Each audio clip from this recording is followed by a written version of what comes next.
नमस्कार। हिंदी निधि में आप सभी का स्वागत है। आज का हमारा विषय है पल्लवन।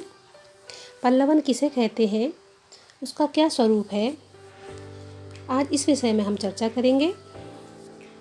पल्लवन का शाब्दिक अर्थ है पल्लवित करना या विस्तारित करना। किसी निर्धारित विषय जैसे सूत्र, वाक्य, उक्ति या विवेच्य बिंदु को उदाहरण, तर्क आदि से पुष्ट करते हुए प्रवाहमयी सहज अभिव्यक्ति में मौलिक सारगर्भित विस्तार देना पल्लवन कहलाता है। इसे विस्तारण, भाव विस्तार या भाव पल्लवन भी कहा जाता है। सूत्र रूप में लिखी गई या कही गई बात के गर्भ में भाव तथा विचारों का एक पुंज छिपा होता है। इन भावों तथा विचारों को जब लेखक विस्तार से स्पष्ट करता है तो उसे पल्लवन कहा जाता है। पल्लवन संक्षेपण का ही विपरीतार्थक शब्द है। संत, महात्मा, विद्वान आदि संक्षिप्त और प्रतीक संबंधी शब्दों का प्रयोग करते हुए ऐसी जटिल बात कह देते थे जो उनके लिए तो सरल होती थी, पर सामान्य व्यक्ति के लिए इन भावों तथा विचारों को समझ पाना अत्यंत कठिन हो जाता था। इसलिए ऐसी बातों को पल्लवन के द्वारा स्पष्ट किया जाता है। अब हम बात करेंगे पल्लवन के नियम। पल्लवन के कुछ नियम हैं, उन पर चलते हुए किसी भी सूक्ति वाक्य का या उक्ति का पल्लवन किया जा सकता है।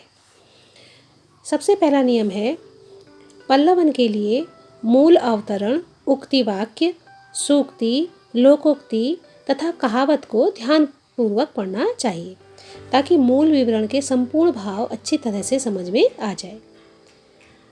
दूसरा नियम है, मूल विचार तथा भाव के नीचे दबे भाव को समझने का प्रयत्न करना चाहिए। जो भी उक्ति कही गई है वो किस उद्देश्य से कही गई है, उसके पीछे कहने वाले का क्या भाव है, या कोई भी मुहावरा या कहावत किस अर्थ को लेकर के लिखी गई है या कही गई है, उसे समझने का प्रयास करना चाहिए। तीसरा नियम है, अर्थ तथा विचार का विस्तार करते समय उन विचारों या भावों को दृढ़ता प्रदान करने के लिए ऊपर से कुछ उदाहरण या वास्तविक जीवन की घटनाओं को भी उदाहरण की तरह प्रस्तुत किया जा सकता है। मतलब हम किसी उक्ति का जब व्याख्या कर रहे हैं या पल्लवन कर रहे हैं तो हम अपने उदाहरण जो हमारे जीवन से जुड़े हुए उदाहरण तो उसको भी हम वहाँ पर प्रस्तुत कर सकते हैं। चौथा नियम है, पल्लवन के लेखन में प्रसंग के विरुद्ध बातों का अनावश्यक वर्णन नहीं करना चाहिए। मतलब अन्य बातों का अनावश्यक रूप से उसमें वर्णन नहीं करना चाहिए। अपनी बातों को विस्तार देने के लिए ऐसी बातों का वर्णन नहीं करना चाहिए जो उस प्रसंग से जुड़ी हुई न हो। पांचवा नियम है, भाव तथा विचार के प्रकाशन में पूरी सरलता, मौलिकता तथा स्पष्टता होनी चाहिए और वाक्य छोटे छोटे और भाषा अत्यंत सरल होनी चाहिए ताकि जो विस्तार हमने किया है, जो पल्लवन किया है, वो पढ़ने वाले की समझ में आसानी से आए। छठा नियम है, पल्लवन व्यास शैली में होना चाहिए, न कि समास शैली में। व्यास शैली का मतलब होता है कि जिस प्रकार व्यास जी गद्दी पर बैठकर प्रवचन करते हैं, विस्तार के साथ अपनी बातों को बताते हैं, तो उसी प्रकार से पल्लवन व्यास शैली में होना चाहिए। मतलब विस्तार के साथ बातों को स्पष्ट करना चाहिए और समास शैली का प्रयोग नहीं होना चाहिए। मतलब संक्षिप्त नहीं करना है, अर्थात इसमें भावों तथा विचारों को लिखने का अभ्यास करना चाहिए। मतलब हम किसी उक्ति से संबंधित जो भी हमारे मन में भाव या विचार आए हैं उन्हें भी हमें लिखने का प्रयत्न करना चाहिए। तो इस प्रकार हमने पल्लवन के नियम देखे। अब पल्लवन का एक उदाहरण भी हम यहाँ पर समझेंगे। जैसे एक उक्ति है, हृदय नहीं वह पत्थर है जिसमें स्वदेश का प्यार नहीं। एक उक्ति हमने देखी जिसमें कहा गया है कि हृदय नहीं वह पत्थर है जिसमें स्वदेश का प्यार नहीं। अब इस उक्ति का पल्लवन हम इस प्रकार से करेंगे कि हर व्यक्ति अपनी जन्मभूमि तथा अपने देश से उसी प्रकार स्नेह रखता है जिस प्रकार माता पिता के प्रति श्रद्धा या स्नेह रखता है। हर व्यक्ति के हृदय में अपने देश के प्रति अपनेपन की भावना विद्यमान रहती है। इसे ही देश प्रेम या देशभक्ति कहा जाता है।